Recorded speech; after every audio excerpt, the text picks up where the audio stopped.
The past, the present, the future. This is Friday Night's Fright. What the planet is listening to. Hello, this is Ian Austin, your host of the penniless, despondent and downright depraved podcast you're listening to right now, Friday Night Fright. We still don't have any money, but hey, on plus side, Mabel's got in contact. Yes, she's still not around. She wouldn't tell me where she was or anything. In fact, she didn't really tell me anything. She texted me and just said, "I'm alive?" I don't think necessarily she understands how grammar works, but that's fine. She's a good assistant. But she decided to say to me she was going to send me a package in the post for movies. And she did. Unfortunately, her trip to car boot hasn't yielded results I was hoping for. I guess she's still a bit traumatised by Blair Witch Project being real. I'm sure that it's not. She's still convinced it is. So the movies she gave me weren't really horror movies. Or movies I wanted to watch. There were 5 movies in there, and after I threw out the Transformers movies, I will not watch them. I'm sorry, I won't. And the Mark Wahlberg action movies, I'm not going to recap Shooter. I'm sorry, Mabel. The only one left, and I'm sorry, Mabel, she paid for it out of her own money, and I don't mean to be cruel. The least objectable movie of the lot was the Arthur remake starring Russell Brand, Greta Gerwig, Jennifer Garner, and Helen Mirren. I know it's not a horror movie. I know this is a horror podcast, but you have to understand that telethon has fucked us 6 ways to Sunday. I can't discriminate against movies. I have to recap something. Last week you got fucking Christmas special. I'm sorry about that. It was so last minute. This week, this is best I can do. At some point, I'm going to try and get in contact with Mabel face to face, and I'm going to try and convince her that Blair Witch isn't real and that she needs to come back and do her job. Because, let's face it, that kid ain't getting college any other way. So, Mabel, if you listen to this, please come back to the podcast. Please. Look, we need you. You're my right-hand woman. Right-hand dude, you know? I need you on this podcast. Anyway, for now, after a word from my sponsors, which is more important than ever, because if Anchor don't give me money, soon, we still need to get up to that 1150. No, still need to get to that amount. And at the moment, I've got almost halfway through sponsorship money, but they won't let me take any out, so I hit the $10 mark. So please, always just listen to the sponsorship. Please, this is how we make money, given the telethon hasn't gone way I hoped. None of you people donated. You didn't donate to this podcast, but hey, you can still listen to this podcast. You can still listen to the sponsorship. Don't fast forward through it. Don't skip it. Listen, please listen to me. It's still Virtues of Anchor. But anyway, I'll be reviewing Arthur just after work from the sponsor, and then I'll be doing a recap of it after that. So stay tuned. I'll be back in just a few seconds. Hey, so is Ian, I'm back, and I've just watched Arthur, and yeah, I guess now it's time for a review. Terrible. Terrible is the buzzword for this movie. Terrible. Absolutely terrible. Ungodly bad. I'm trying not to say too much, but I don't know what you really expect me to say about a Russell Brand movie that's a remake of a Dudley Moore movie, but I would try to go in detail what exactly irks me so. So I've just had some sandwich, some bit full. Right, so problem fundamentally, let's get to the first problem of this movie. And first problem simply, why would you remake this? And obviously, people are going to say, well, remakes are made for a variety of different reasons, for monetary reasons, or thinking do the original better. Here's what I don't get. Right, I'm going to try and narrow this down. So, they made the original, which was a Dudley Moore movie about a rich, self-entitled alcoholic. Okay, I get why I don't get why he won't remake it, but fundamentally, his problem. The original wasn't very good. And it's a terrible idea for a movie. Because expecting us to relate to someone who's thrown his life away to that extent. I get, it's a movie, it's fictional, and addicts in real life, they have their problems and they are sympathetic to them to an extent. But here's the but. This movie, the main character is rich, lazy, and an alcoholic.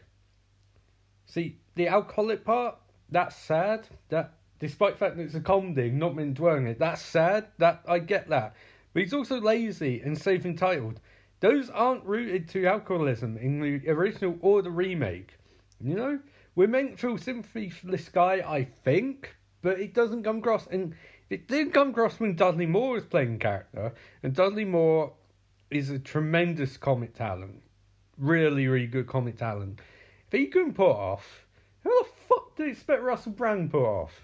Seriously, how do they expect that to work? And this isn't me knocking Russell Brand. I don't think he's a particularly good actor, but I respect the fact that he got his start doing reality TV, behind the scenes presenting, I guess is a better word for it. I respect that. He's had his way up and he's earned this celebrity, he has, but he's just not a very good actor. Especially in lead roles. Lead roles require something other than you are the kooky sport character. Russell Brand and stuff like Forgetting Sarah Marshall, that's fine. He does a decent job in that. He's not brilliant, but he's part of the background. He's one of the wacky sporting characters, and he's fine for that. But anchoring movie, he doesn't have the range. I think even Russell Brand would admit that. And that's a fundamental problem, because this movie's already got strikes against it, because the way it treats alcoholism, and the fact that the main character is completely and utterly unlikable. So you need someone who can raise it above that, and Russell Brand couldn't. And I think, to be honest, the only reason his cast was, in real life he seems charismatic, and he has background with addiction. But that's not enough for the movie. When they cast Rob Downey Jr. as Iron Man, there were elements of him which were metatextual to the character, and made him playing character more resonant. But he's a great actor. It's not like he was just focusing on those elements. He was rising material above that. Russell Brand is not that good an actor, so he can't do it. And then there's fact that this is a movie where I think you'll view it differently if you get older, which is strange because I get the impression that it's not made for a teen audience in theory. But they're probably the only people I would assume would enjoy it because they would laugh at some of the antics of the drunk, self-obsessed, self-absorbed Arthur. They'd laugh at the antics of him, but when you get older and you're watching, you're not laughing. It's that feeling like as you get older, you see things differently, and I definitely see this differently. Because I never really enjoyed it, but at least I could have a few chuckles at it. But in the last sort of 4 or so years, I've changed a lot. I'll be honest, I was arsehole who drank way too much for my 20s and indeed my early 30s, but there comes a point where you you need to grow up, and you grow up and make podcasts, and then your partner leaves you, your podcast partner leaves you, who's never on screen, your podcast partner who's never on screen or on mic leaves you, and then you're stuck doing this. But hey, at least I'm not an alcoholic anymore. Alcoholic's the wrong word, drunk, Oh, I'm way too personal in this podcast. But that's fundamental flaw of the movie. That's strike 1. Strike 2. None of the characters seem to be reacting to the Arthur who's on screen so much as a mythological version of Arthur which doesn't exist. It's like you've got people for 2 different movies. You've got Russell Brand in his movie, and then got everyone else in their movie, and they talk about how wonderful Arthur is and how nice he is and all of that. But what we're seeing doesn't mesh with that at all. It's a personification of exposition to hide visualization. That sounds very drunk. Exposition to hide visualization. What you're telling us is not what you're showing us. You can't do that. Cinema is primarily a visual medium. You can have dialogue, but dialogue's meant having undercurrent underneath it of what they really mean. Character, for example, you meet a priest, true character, that priest is an alcoholic. That's true character and character. And dialogue and true dialogue. This is just telling us that Arthur's a great guy. it's writing to make up for the fact that the movie is not showing us what they're meant to be showing us. And the craft people involved weren't good enough to actually find a way to do it. Something like Martin Scorsese would have done a great job on, but he wouldn't tackle material like this. And it's also the fact that the other problem with the movie is that it doesn't work in modern age. It barely worked when Dudley Moore made it. Barely worked. And even then I'd call it a stretch because it's still ludicrous. It definitely doesn't work in modern age. None of this does. It's a bit like people, and I've said before, I've wanted to do a remake Brewster's Millions. Not because I don't like the original, I love it, but just because I thought that'd be a really fascinating movie to make. It would not work in modern age. It doesn't work today.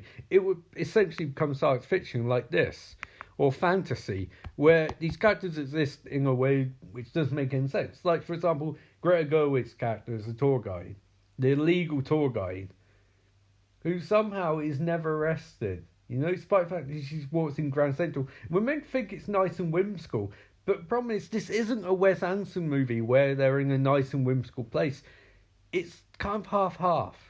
You need that consistent tone. You need someone making a movie who knows how to balance things, and they don't in this movie. They really don't. I won't give director too much criticism because I get the impression that studio for some reason thought Russell Brand could be on it, like Adam Sandler. It's like, no, you couldn't. For all people mock Adam Sandler, he knows what he's doing and exactly how to do it. He can pull off playing the lead man. Doesn't look like he's particularly enjoying it, but he knows how to do it. So that's fundamentally problems with Arthur. And the other problem, and I don't know whether this was intentional or not, but the message behind this movie is so awful. And the message essentially is, it's fine to waste your life. You're a victim. You've drunk too much. You've wasted your life, but you're a victim.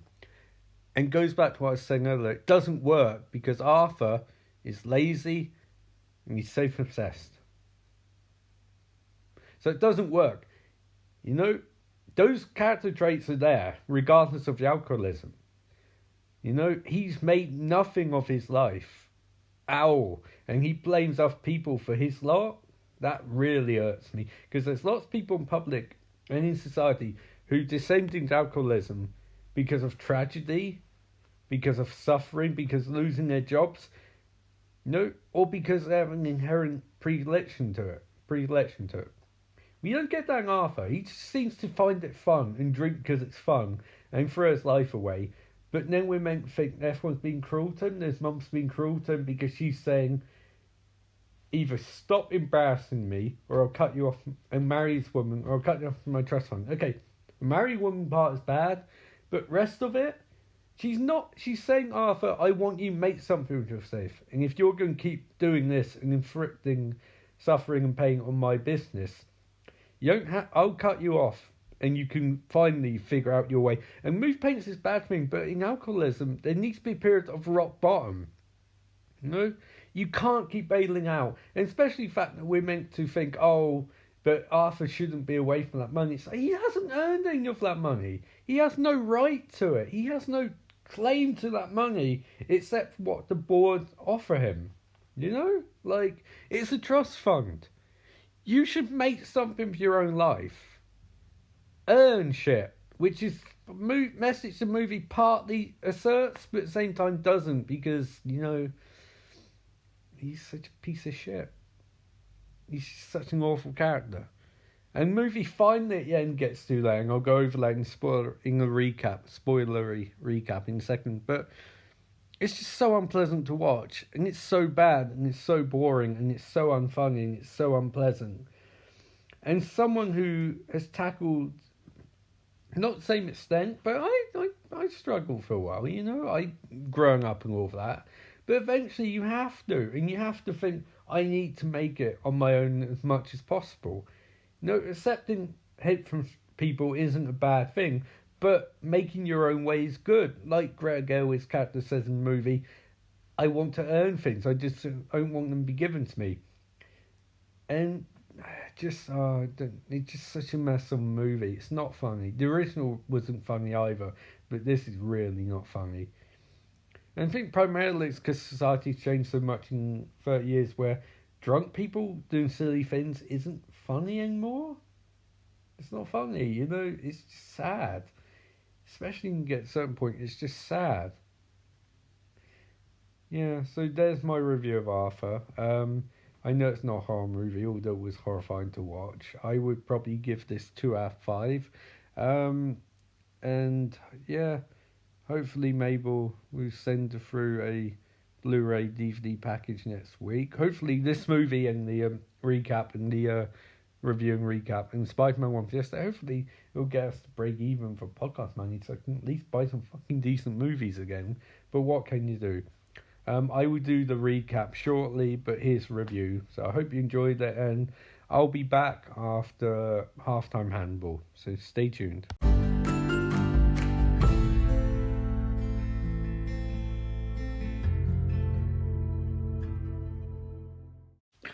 And now it's time for another halftime handball. I'm your host, Ian Austin, and God, I don't know what to say. Normally Mabel writes this segment, and it's the best part of the programme. Yes, all my incoherent ramblings normally written by Mabel, but she's not around anymore. I don't think, I don't know, you know. She sent these in, but she hasn't written this section. So one meant just ramble about handball. The show I don't even watch anymore. I haven't watched it in weeks, months, maybe even 6 months. Oh no, I haven't watched it, okay? I haven't watched handball, and I haven't had time to prepare anything. So I'm off the cuff here, people. I'm off the cuff. Like, you know, I got commitments. Ian's got commitments. He's got stuff to do. He doesn't want to talk about handball like the TV show because, let's face it, it's old, it's over, and it ain't coming back. Brian Fernandez not making any more. It ended, it's done, it's finished. We'll never get Ellen Page Cleese starring. We'll never get it, okay? We'll never get it. We'll never get Anthony Hopkins cameoing as Sir Winston Bonnevere. No? We'll never get Dave Tennant's the serial killer. Jessica Jones doesn't count. Jessica Jones doesn't count. Jessica Jones does not count. Okay? And my window's open. I'm talking to you guys. I've got to shut my window. Okay, halftime handball. This has been ruined, like everything has been ruined because Mabel's gone. Mabel, where have you gone? Mabel, come back, Mabel, please. Mabel, come on, Mabel. Mabel, I says Mabel, where? Oh, it's so hard to be focused, because Arthur is giving me a headache. Don't like Russell Brand. I don't like him. I don't like Russell Brand. He's not very funny. He's not charming, sophisticated. Why did Hollywood think he could lead the movie? Why? Did they think somehow he was the best part of the game, Sarah Marshall? Well, he was, because it's not a very good movie, but that's beside the point. Get him to Greek and Arthur. He got 2 attempts at Will, and he crashed the bus both times. He crashed it twice. He crashed the bus twice. Why'd you give him another movie? Why'd you give him Arthur? And why wasn't he in handball? Why wasn't Russell Brand handball? Surely, fashionable star like him was being handball. No, he wasn't. He wasn't handball. He wasn't. So, in conclusion, Russell Brand was never in handball. TV show. I'm Ian Austin, and this has been Halftime Handball. Mabel, please call me. Mabel, come on, call me. Please, Mabel, call me.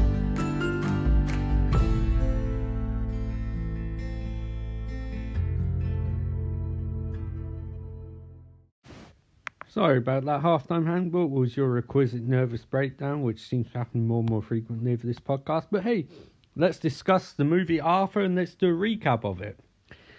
So it starts with Arthur back and chauffeur Bitterman dressed up like Batman Robin, because why not? Why not? You know, DC, no standards. DC, Warner Brothers. Hey, let's just license it to F1. Who gives a shit? Like, even back in 2011, they had no fucking standards. So they're going to a formal dinner hosted by Arthur's mother, Vivian, who's predictably a horrible woman. They're going to announce Arthur as the new chairman for a corporation, Bark, like Joseph Bark, worldwide.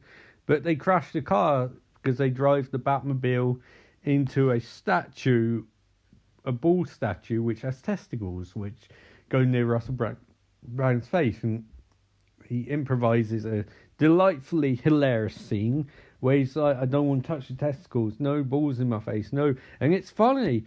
It's so funny. It's so clever. It's so witty. It's so real. It's so urban. So raw. It's amazing, and he's drunk. And Louis Guzman, who's a great actor in the background, and he's reacting. But Russell Brand's character Arthur's so drunk. And cops are like, we have to bring Arthur. And he's like, no, but bull testicles are like, Arthur, get out of the car. And he's like, I'm still drunk from last time we met. And they're like, what? And then it's funny. It's so funny, guys. It's so funny. The next day, Vivian decides that she needs to sort Arthur out. He will either give up his trust fund or I'll have to skip back because I missed a bit. Arthur is told there's recession and that he shouldn't do things like use his own money to get out of jail. So what's he do?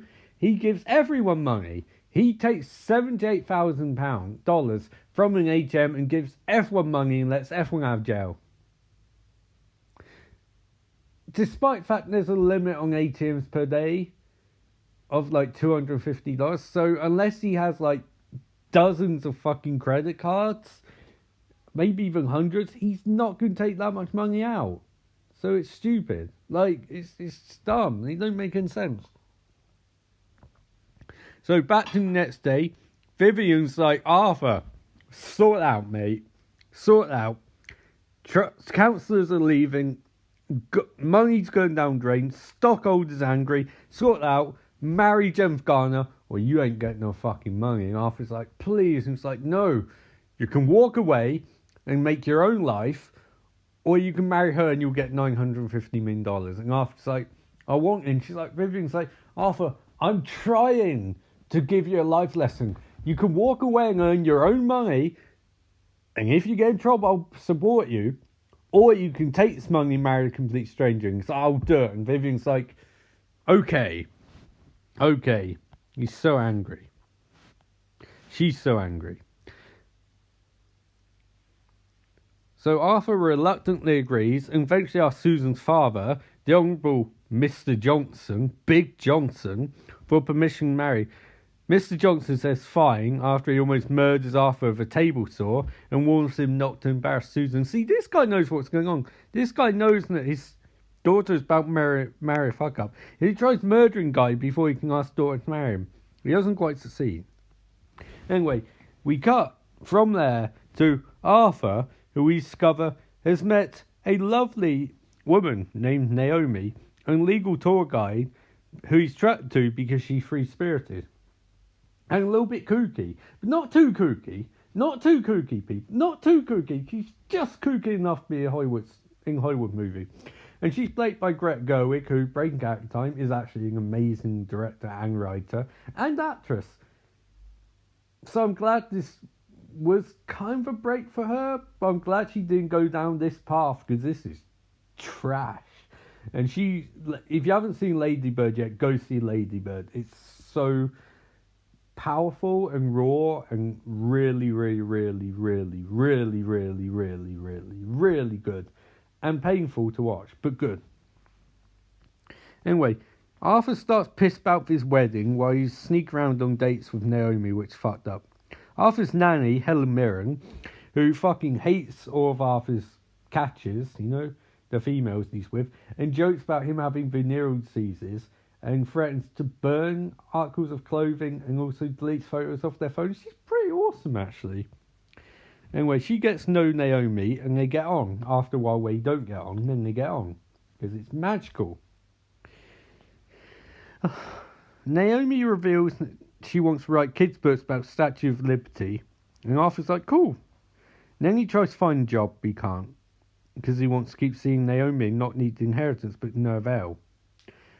At this point, he's still getting married, by the way. So, after a whole bit of fuck about, involving have they done a bit where he's going to sleep with Susan yet? No, yeah, Susan. Where am I in the movie? There's a part where Susan acts like she's a cat, and then Arthur's like, I'm a horse, I don't want to have sex with a cat. That'd be bestiality, that'd be rape. I don't really know what Arthur's talking about at that point, but that's neither here nor there. So Arthur goes to an AA meeting, because why not? Arthur says this is shit, depressing, and he wants to drink. He says he's going to drink, brags about how rich he is, but before he can leave, Hobson stands up, takes Bullet, giving Arthur's introduction in his place. Arthur says that only if she quit his drinking for him swear he'd be set. None of that makes any sense, because in the movie, Arthur's like, oh, thank you for giving that introduction, and Hobson's like, Helen Mirren's like, what the fuck is wrong with you, you piece of shit?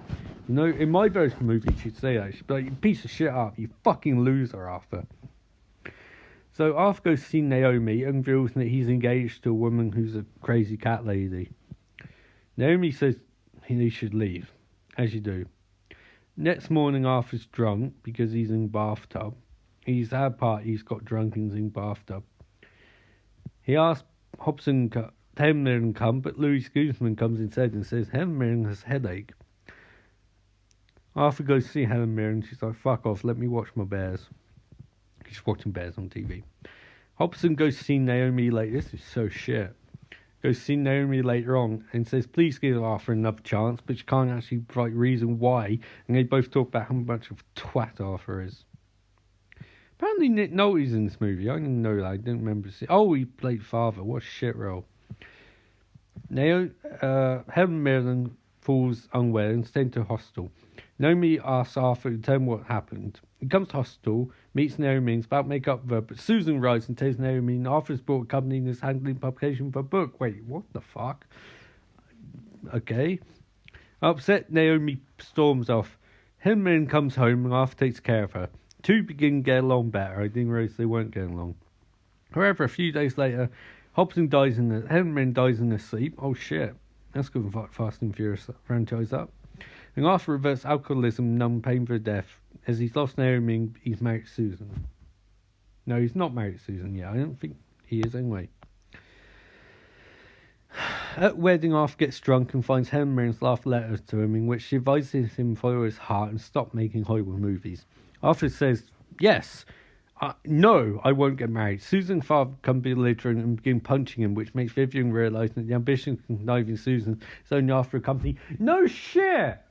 Like, seriously, no shit! What? Are all these characters legitimately dumb or something?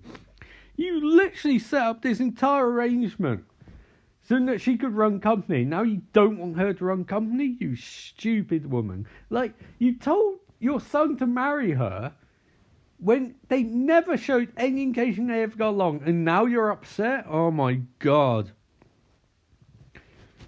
Vivian stops the ruckus. I like that word, ruckus. But reminds Arthur that if he doesn't get married, he'll give up the inheritance. You can change the terms of the agreement. This is not fucking written down. You're just coming up with this shit.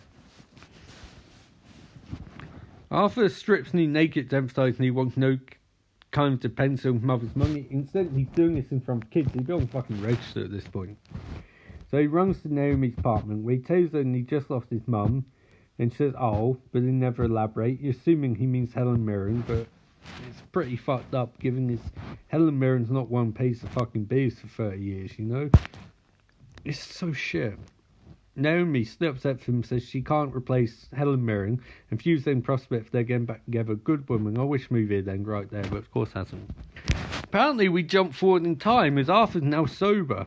He's got his inheritance back because he's managing company's charity. What the fuck? And Mum is proud of him finally taking something seriously, possibly indicating his love for Naomi. What is this bullshit? He goes to the bookshop and buys Naomi's book, which she dedicated to him. Why? And sees an advertisement for a book reading she'll be giving her library. What the fuck? Why would that be a book? Arthur goes to the library and this time Naomi takes him back. Two leave the library and Bittman drives them through New York in Batmobile with police following in pursuit. Wow, that's even worse when you read out loud. That's fucking terrible. Yeah, well, hopefully there'll be a better fucking selection of movies next week, because this was a giant piece of shit. I regret making this episode, but hey, what can you do? You need to pay bills, the podcast bills somehow. My name's Ian Austin. Signing off, and remember, life is beautiful. And Arthur, in any form, is a piece of crap. Except for the elephant. The elephant's badass.